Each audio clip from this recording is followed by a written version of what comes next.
Microphone check 1 2 1 2. I do that, but I'm not a rapper. But what I am here to do today is to just try to share, I guess the effects of my anxiety. It caused me to do research. And, whenever we have a president or goings on that go against the things that I agree with or that seem a little traumatic, I began doing research.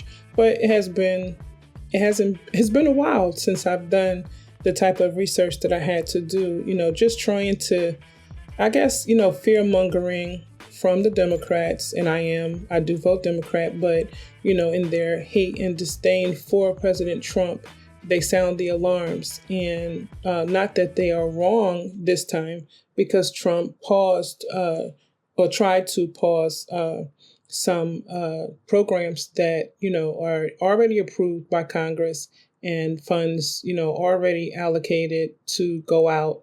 And it was just disturbing because this affects people around the nation.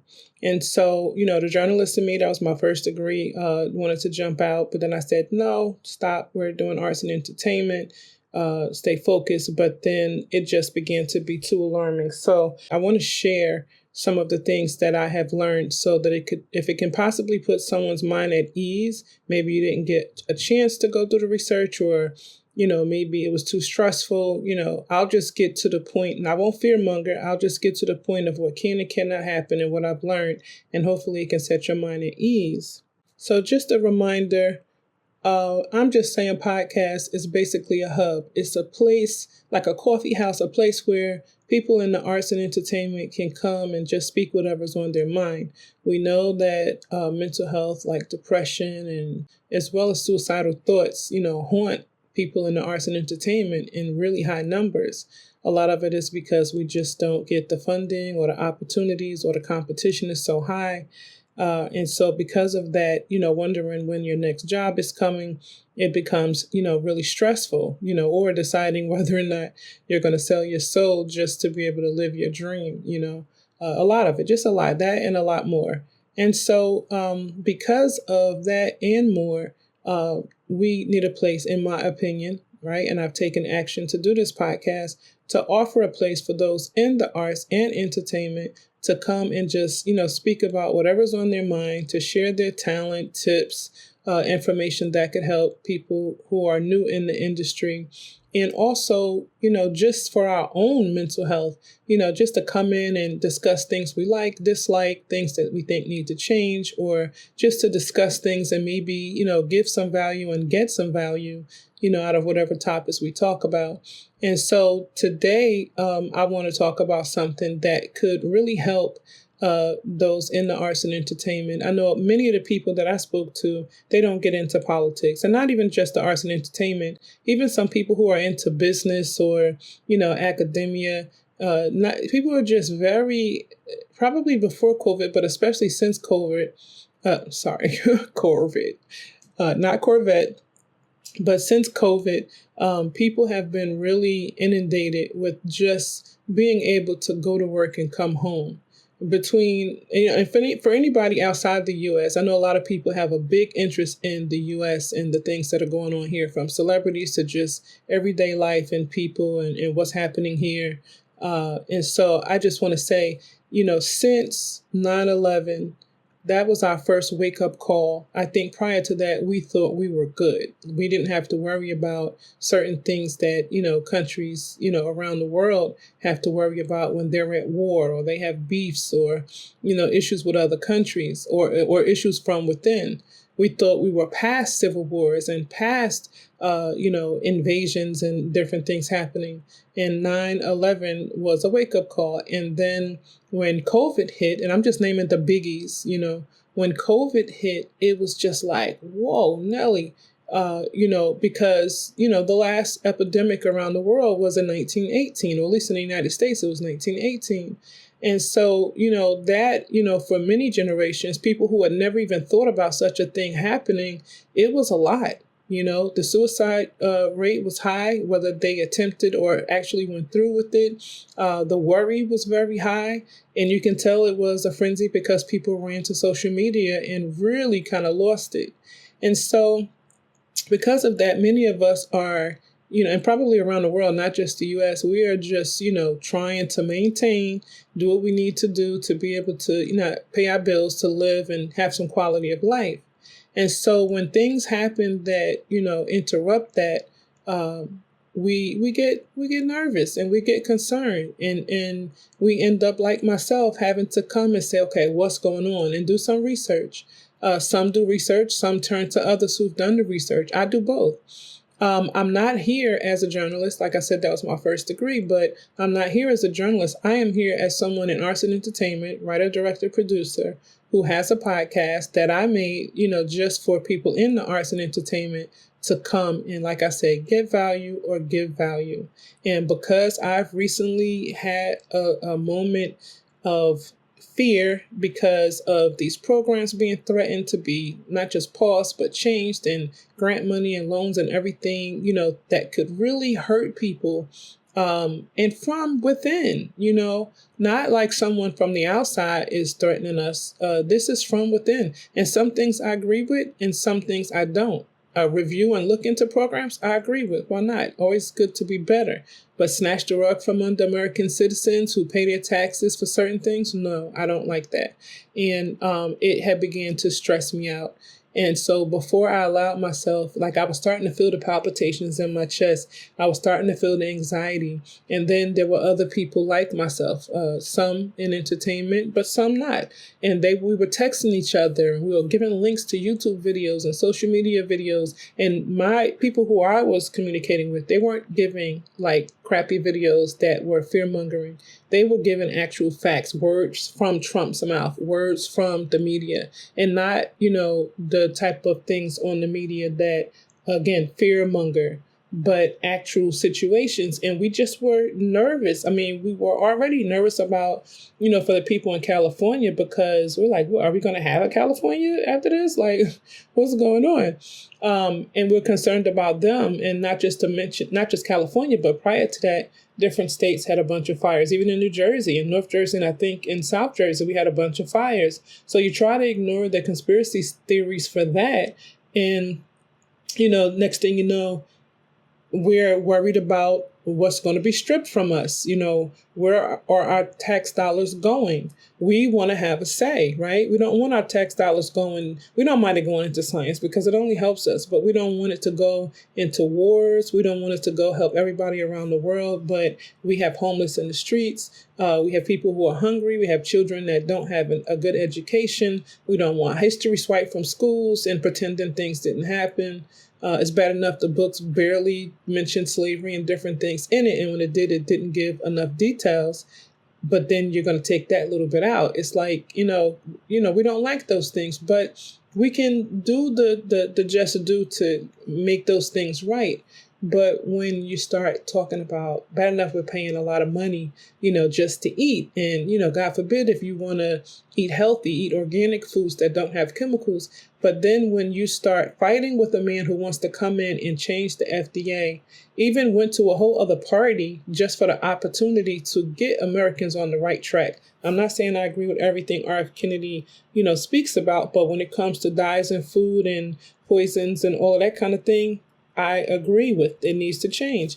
And you get people, because they're in a different party, fighting with him to do that instead of saying, okay, well, can we agree on, these terms or whatever? And I don't know if they can do that, but I'm sure it beats just leaving things the way they are and just telling your kids, don't eat cornflakes, don't eat Kellogg's, don't eat, let's just fix it. It's annoying, and it's a lot going on. And so, what this podcast is about today is just me giving some information based on the research that I've done, just so that we can try to understand. And I hate to talk about politics, but because this is an arts and entertainment channel, but it is a channel or a podcast that's, based on people in entertainment coming to get value, give value, or talk about their fears, as well as give tips and all that good stuff, which I said already.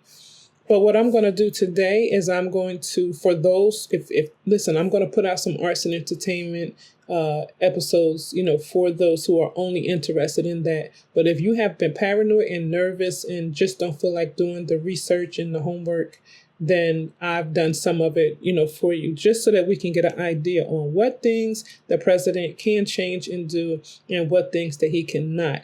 That being said, let's keep in mind that some things that are normally not done a certain way have been done. So I want to say this is etched in stone, but if he can say something and get the House and the judicial system to back him, then not just him, any president, then they will flip the script on us. But as history would have it, we're supposed to go by the Constitution. That being said, recently, and I hope everybody skipped ahead if they didn't want to hear all of that. But I just needed to kind of set the plateau. But anyway, recently, President Trump wanted to pause the paying out of the different programs that have already, I'm using the word allocated. They use another word. That's just my brain. I can't go by their terms. But basically, funds were allocated already that Congress approved to be paid, like Medicaid, Section 8 vouchers, Head Start, child care, Meals on Wheels. And those programs, the whole system was actually paused. And those departments or agencies that tried to go in from different states to get the monies to pay out were not able to get in. And they communicated with one another. And I guess the media got involved. And so when the media got involved, then the president's media person, I forget her title, she came on and she spoke very, in my opinion, kind of rude. I don't mind anyone being stern and firm, but, this was a whole nother element, which I didn't understand. But in any case, she came on and she swore up and down that they were not, that it was only paused so that, Trump could see if the monies that were going out were aligned with, his policies. And I guess the emphasis she put on it was like as if that was fine. That was okay. Look, this is the president. This is what he wants. This is what we're going to do. Suck it up. Face it. We're not cutting any programs. We're only stopping monies that's going out to other countries. But the programs here are fine. And then she was getting aggravated, like, are you not listening to me? I just said that. And in some ways, in the beginning, I was kind of saying, like, yeah, she did just say that. But then I started thinking about it, like, no, let's not be gullible. People say many things out the side of their mouth, but I tried to stay in the middle because, like we all said, many of us, let's just give it a chance. This is who the president is. Let's not knock him. Let's stop badgering and talking negative, and let's, give him a chance. Hopefully, he wants to leave behind a great legacy of actually helping the people so that everybody, whether they voted for him or not, will say that he did make the country great. I don't know about again, but let's hope that he will take steps to make the country great. And so I'm trying to stay in the middle. So I'm trying to give her a chance and speak. Meanwhile, my adrenaline is starting to build up and I have to keep knocking it back down. Like, no, let's not be like them. Let's give her a chance. Let's give everything a chance. And lo and behold, later that night on the media, I hear Chicago mayor and the deputy mayor and their accounting. I guess I forget what that department is. I'm going to say accounting department. Or either it was attorney general. I can't remember. But and he said he worked with the Trump first administration and everything was fine. But this was different, and that lies were told, and that they did likely do something because many states could not get in and could not pay out. And they said that they didn't do that and it was a coincidence or whatever. And then they said that basically that she was lying when she stated that they were not going to cut those other programs, that they were going to try to cut those programs, and that's why they stopped it or whatever. And so they just wanted it to be known and not, I guess other states were afraid to speak up. In Chicago, they let it be known they're not no punks. A lot like New York and, certain other states, they'll stick their chests out, like Texas or whatever. But in this case, I only heard it from Chicago. They were like, no, that's not true. And we're not going to let that fly. And so that just made me nervous. I think that's what really started saying like, oh, God, so we can't even take his media person. I'll remember her title, but I really want to get through this. I said we can't even take what she says, and she's the spokesperson, So I'm like, oh boy. So I start watching other channels, and there are people, I can tell they really do not like Trump. Some of them are hoping that, he will turn a new leaf and do what's right. Some of them are saying that he won't because he pretty much got the people behind him who are yes people. And so whatever he says will go. He won't have anybody, challenging him or trying to at least teach him and inform him. And so we're going to get things like this where he'll say he's going to do certain things that he doesn't even realize that he cannot do. So it's hard. Who do you listen to? And these people are economists. These people are professionals in their field. And so they pretty much know what they're talking about. But again, I'm trying to stay that middle course because I am praying that folks really would rather go out. I hate to say go out in style, but, be the best president ever. You don't have to keep saying it, but you can be it and we'll say it for you. So this is what I'm praying for. So in any case, in my anxiety, and I hadn't gotten to a point where I was exuding or having anxiety, but I felt it starting to build because I'm going from channel to channel to channel to channel, and I'm listening to everybody. I'm not listening to these podcasters and radio shows unless they're telling me something just happened, but I'm listening to economists and, other politicians who, were once in office and who are shedding light. I'm listening to the people who know. And it was just getting me so nervous that I said, you know what? What I did was I started going to ChatGPT. Now, my ChatGPT, I pay to, get the extended version. And so I have named my ChatGPT. My ChatGPT's name is Chatty Patty. And I say that because when I ask her a question, she just rants. So I call her Chatty Patty. All right, so I asked Chatty Patty some questions and she gave me the answers, and it was like a fungus. One thing led to another and it just kept growing with all these questions. And I said, I realized how scared I am. Like, I may not be paranoid, but I feel like I have cause if I wanted to be, and so then I said, well, who else is like that? And again, I always reflect back to my peers in arts and entertainment, because it's noted that we have one of the highest rates of depression, anxiety, mental health issues, and suicide, suicide thoughts or actual suicide attempts and actual suicide. And I don't want that. And I'm like, so let me give some information so that we can be aware. So now, in my talking to Chatty Patty, in my asking of questions, I noticed that it was a defending of President Biden and more so a fact based with Trump. But I happen to know certain things that happened under President Biden. And so I challenged Chatty Patty by saying, well, okay, so here's an example. Chatty Patty was telling me that that Biden had, given a raise to Social Security and to other, areas versus Trump, who is talking about cutting things or cutting benefits and so on.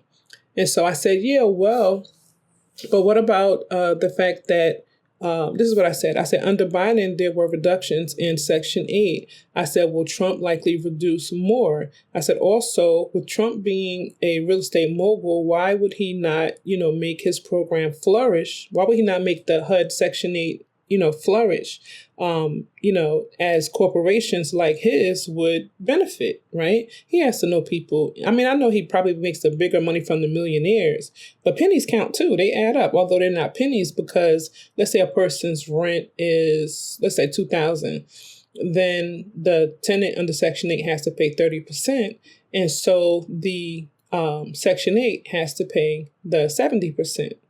And so that's $600 that, and we're not talking about the deductions like medical or whatever, but just in general of $2,000, the recipient of the Section 8 voucher would have to pay $600, and then $1,400 a month they would pay $600 a month, and then $1,400 a month would be paid by Section 8.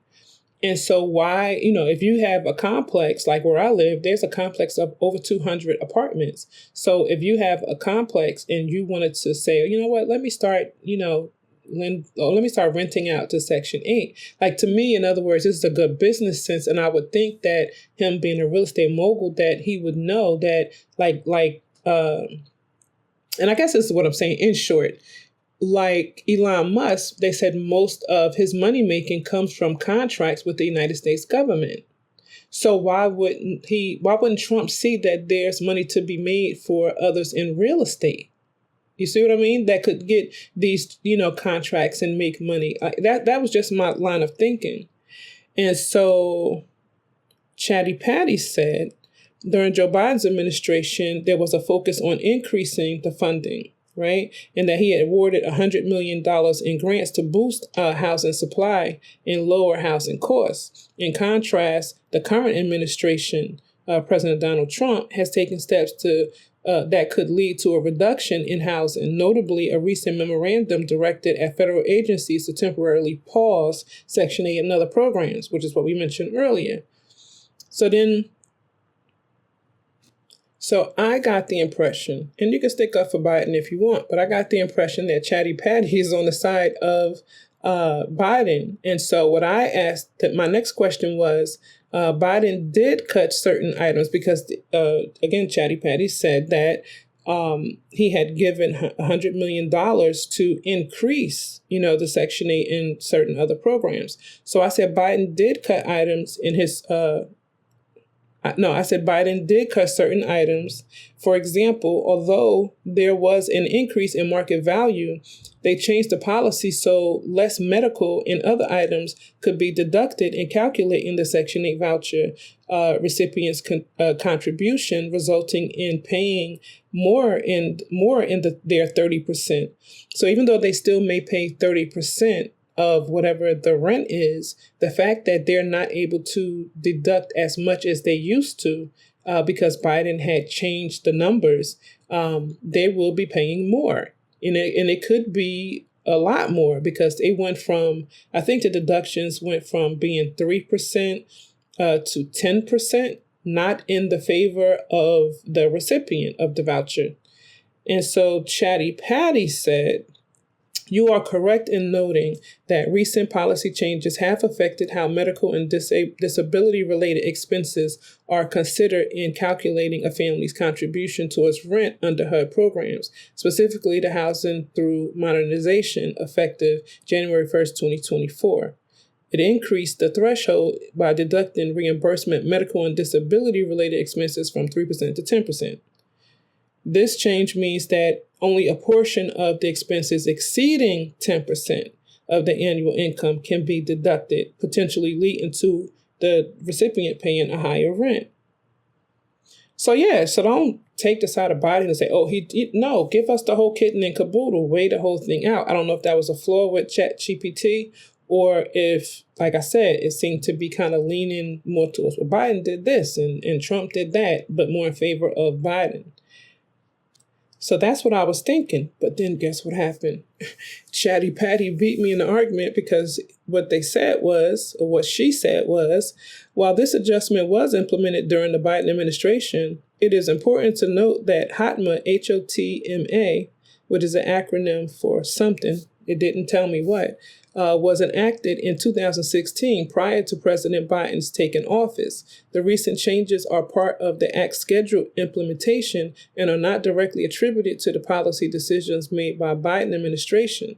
In other words, these are things that Trump had set in office prior to him leaving. And again, Chatty Patty won that point, ding, ding, ding. But I just didn't understand why Trump would do that, because if you are I guess if you're trying to be fair, you're trying to be fair. You don't do things that would, help your, background or whatever your industry is.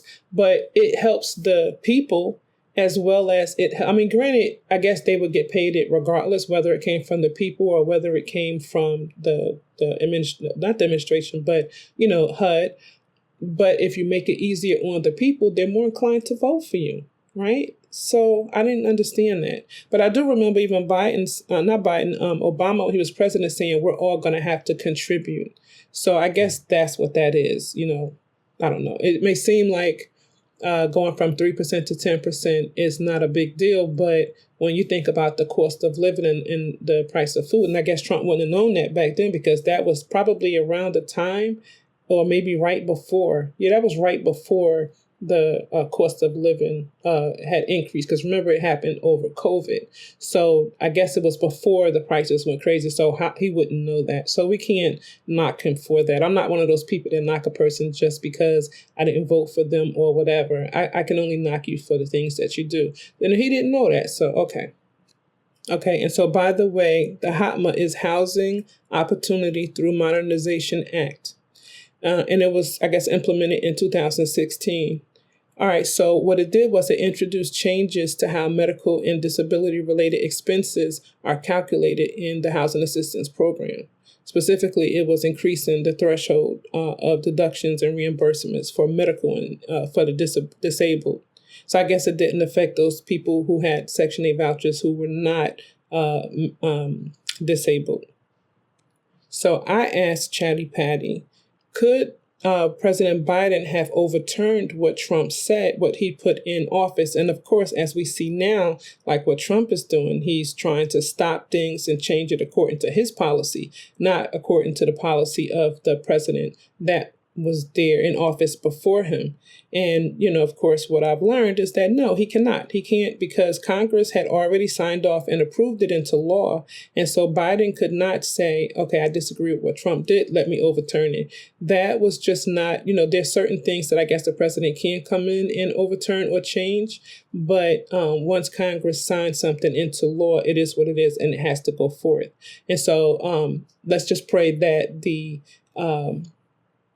judges on the Supreme Court, let's just pray that they, agree or just stick to the Constitution and not try to change things. I don't know how they could, but I'm not betting my dime on anything, In this, I feel like anything can change, but let's just pray that they have, more of an ode and dedication to the Constitution than they do of either someone who's Republican or someone who selected them to be in office.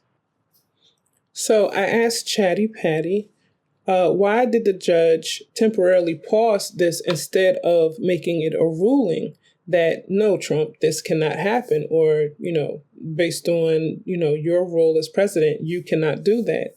And basically what Chatty Patty told me is that, let me just read what she said. When a federal judge issues a temporary injunction, it serves to maintain the current state of affairs known as the status quo until a more thorough examination of the legal issues can occur. This approach ensures that an immediate action such as the implementation of a funding freeze do not cause irreparable harm before the court has the opportunity to fully assess the legality of the executive action in question. So basically, had they taken any other course, Trump could have taken certain actions that could have made Congress have to come back to the table and, do a vote or whatever. And so the way that it was done, it keeps everybody still getting paid every month. Those money, I don't know why the money just doesn't go to the states like in the big lump. If they put in, for this amount, I just thought that they just sent, all right, New Jersey, so you guys have X amount in debt or bills or whatever here. But I guess it's more of an accountant thing where you have to put in some type of acquisition or something for the amount that you need for the bills last month, I guess, and then they give it to you. I guess that's how it sounds. But in any case, the way that she went about it, it allowed for the bills to still keep getting paid while the judges go and convene and discuss it. Doesn't mean that they're going to go against Congress and against what the Constitution says, because the Constitution says that it's Congress that decides, where monies are spent in legislation and so forth. But it's not saying that It's not saying that they're going to overturn anything. It just was the way to do it so that nothing else can supersede and jump, I guess, ahead and change things from the way they're supposed to be done. So, in other words, it was a strategic move by Judge Lauren Alican, in which she issued a temporary injunction to halt the freeze. And the temporary injunction is not a final ruling on the legality of the executive action. Instead, it temporarily suspends the action to prevent possible negativity or possible negative consequences while the court conducts a detailed examination of the case. So this is a process that, basically ensures that all legal arguments are thoroughly examined and considered, before they make a definitive decision. But the decision was basically already made because it is in the Constitution. So let's just pray that it plays out exactly like that. In a perfect world, this and other situations, if they step out of bounds because, there's nobody around him that knows his, the lengths that the president can go to talk to him and remind him, let's just pray that this is what always happens, where they step in and they say, okay, we're going to reconvene. We're going to convene on this. And then they come out and say, okay, because of the Constitution, President, you're not allowed to do that. And let's just pray that that's how it just always ends up being. And not that someone says, well, you can't, but because of certain things, if you want to maneuver around and make it happen, then you can do this. Unless it's something that's going to help the people or help the country or, help the military or someplace that's really needed, something that's really needed for the nation, I would not want them to go around it because circumstances change everything. And some circumstances we could face in the near or, far future could make us have to come back and say, all right, that was cool for then. But right now we're in jeopardy. So, you know what I mean? So, but for now, I don't foresee it. If we mind our business and don't dip in other countries' business or try to go and mess around, in their situations, I don't foresee a reason why the way we have things shouldn't flow, and I'm not talking about FDA and their hot mess, approving dyes and poisons. I'm not talking about things that we know need to change, but I just mean as far as, anything that could come up. So my brain was really going because this was like 3 a.m. and I said, how was it a complex legal question or issue when you stated, this is me talking to Chatty Patty. Yes, I talked to ChatGPT. So I said, how was it a complex legal question or issue when you stated the president cannot handle the purse, that it is Congress' job and it was already allocated for payment? Shouldn't it just be that the president was told that he does not have the power to do such? And then Chatty Patty says, you're making a logical and legal sound point. Under the Impoundment Control Act of 1974, the president cannot unilaterally withhold or delay funds that have been appropriated by Congress. So why didn't the judge simply rule out, that Trump, had to pause or that he couldn't pause the federal funding? Now, there were several reasons, but some of them made me say, okay, go no further. One of them was that courts need to do judicial due process. So that was like, okay, whatever. But I still kind of felt like, no, you could have just told them. The next thing was that the judge may want to fully understand how the executive order was issued, which agencies would be affected, and whether there were any procedural loopholes the administration used. If the executive order was vaguely worded and selectively enforced, the court may need more time to determine the extent of the violation. That one, I was like, whatever, no, that didn't move me. So the next thing, which is what I mentioned earlier, is that the judge knew that issuing a temporary injunction ensures that critical funding continues immediately while avoiding a potential drawn out legal battle, which could disrupt, services like housing, healthcare, and education. So yeah, you wouldn't want that. Like, while you guys think about it, folks say, nope, you went against the contract, so we're out. And then children and homes and, people are just kind of left. I mean, they could have said, okay, and while we're thinking, you can't do that. But it doesn't look like they were thinking about going that far. It just seemed like they were saying halt. And then everybody was just supposed to just stop and don't question them or whatever. And then again, like I said, they wanted to prevent, any type of potential delays or appeals that President Trump had a right to do. So this part was scary. The next one, consider an executive authority in gray areas while the Impoundment Control Act is clear. Past administrations have found ways to delay or reallocate funds within legal limits. The judge may have wanted to carefully determine if Trump's pause was a clear violation of the law or if there's a legal loophole being exploited. Basically meaning if he found a loophole and is taking advantage of that loophole. Let's just hope there is none and that someone didn't say, hey, here's a loophole. So for those like me who were wondering, like, no, just tell him no. Why can't you just say no, it can't be done and we can move forward? Chatty Patty says that, yes, based on legal precedent, the president does not have the power to withhold funds Congress has appropriated, but courts move cautiously, even in seemingly obvious cases, to ensure all arguments are heard and to prevent further delays through procedural appeals. So I said, okay, I get it. And then it said that, likely the final ruling will be that, he cannot uphold this pause and block the funding. But again, like I said, he's got a lot of people kind of in his corner, some that he's put there. And I've heard someone say today during the confirmation for RFK that, some of them were put there in Congress. So I don't know. But, I don't put anything past anything when it comes to politics. So we will see. And FYI, the Impoundment Control Act of 1974 was due to President Nixon. And you guys can research that. Lastly, on this, it stated that when the funds were transferred and approved and it was said that things, okay, fine, they can, stop the funds or they can, reallocate the funds someplace else. It couldn't be to a totally different department. So in other words, they can't take the money from HUD or from Meals on Wheels and then put the money in the military or put the money in HUD. Like, it had to be within HUD. So if you take the money from, let's say, Section 8, then you have to put it someplace else that's more needed in HUD. If you take the money from Meals on Wheels, it has to be from, someplace else, I guess in agriculture, whatever. It just has to be, someplace in that department. You can't take it and put it in a whole other different department. I guess it needs to still make a difference within that means and not, take it and allocate it someplace else. It has to be within that department or that area.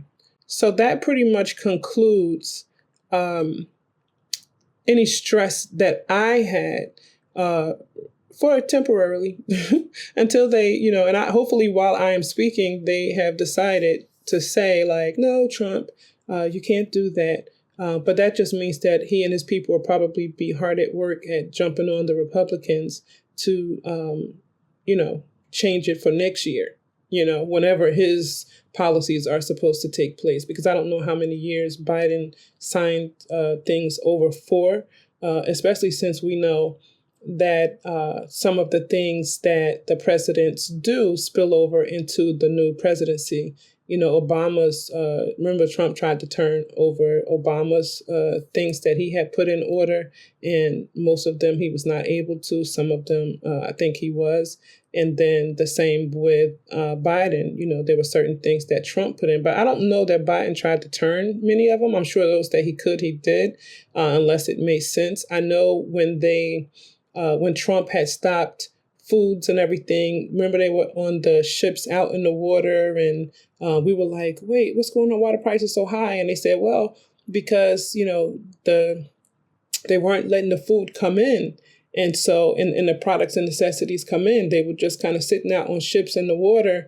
And we were like, well, why? And we didn't understand why. And then we thought, okay, we can't wait till Biden becomes president, because then, he's going to stop that and bring it in, and then the prices will go down. And well, those things stayed on the water. They didn't come in for a good while. And I remember looking like month after month after month, because I'm thinking that once they come, companies will reduce their prices because, I'm thinking that their prices are high because of supply and demand. The demand is on the ships, but they're not letting the ships in. Once the supplies come in, then they won't be in demand anymore. There'll be an influx of them, and maybe we'll have some sales. This is what I'm thinking with my knowledge of, business and how things go.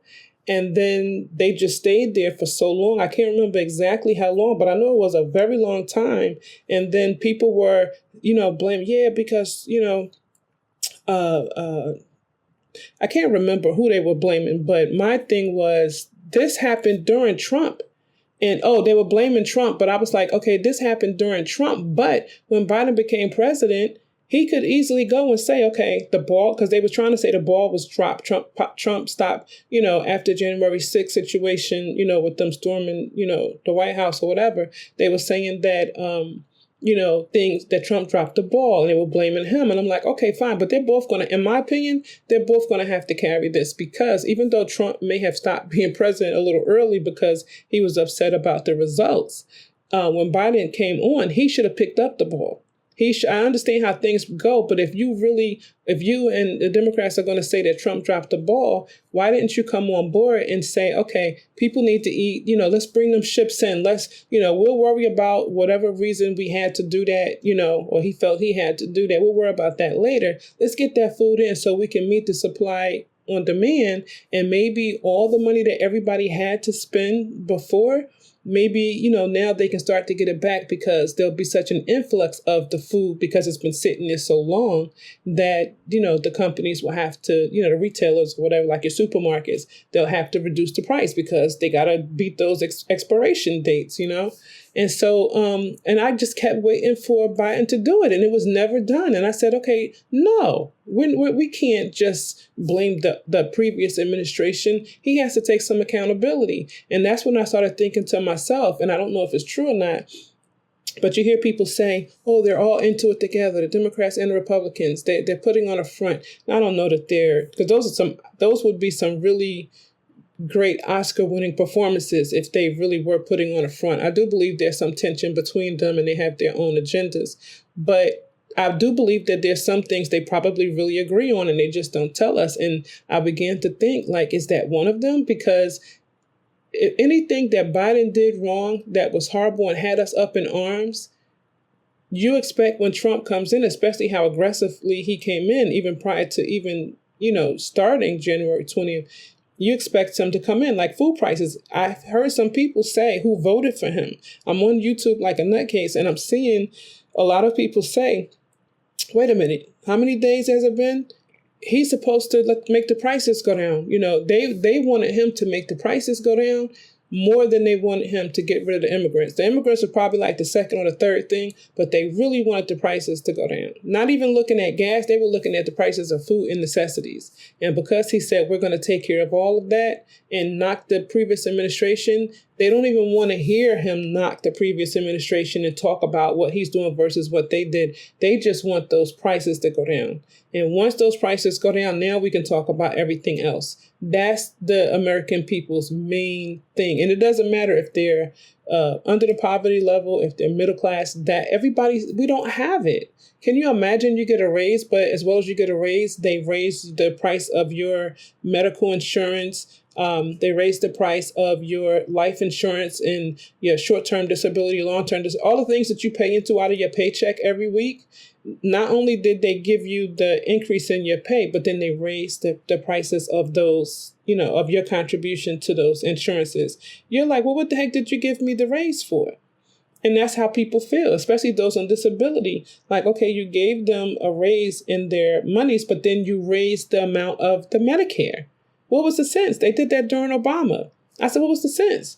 And he said, well, because then this way you won't feel the hit of the Medicare. I don't care. I don't want to feel the hit, but I don't want to break even. Why give me extra money? And you see, so I don't know. It's a horrible thing, because these are people's lives and they pay taxes. And it's like some people have even said it. It's like highway robbery in your face because it's supposedly legal because it's signed that it's okay to do, And so we do have to do better. And so let's just hope that things get better. Let's pray on it for those of us who pray. I don't know what to say, but I just know that this was kind of bothering me. And it still kind of is, because I don't know if they've come to a decision as to what they're going to do. And then I don't know what's next on the agenda. And I'm like, oh my God, 4 years of this, wondering what's going to be struck down, how things are going to affect us, because they always seem to hit us in the pocket, right? So anyway, that's it. Hopefully the information that I shared spared some people the stress of it all. I won't wait to put this episode out, because I know people like myself who are into entertainment and arts and maybe some other things who, have strayed away from politics. They just don't know what's going on, and what little that they're hearing on social media is probably really stressing them out. So I just wanted to put this here. I will put this on my podcast episode. It's already connected to YouTube, so it will be there. And then I think I'm going to go ahead and put this on social media as well. Because I think that people need this information, and I'm more concerned about, people, because I saw how it was making me anxious. So I'm more concerned about people not getting anxious and stressed out, because again, COVID left us on a scale of 1 to 10 stress level, 10 being a high stress level. COVID's left us at a 7.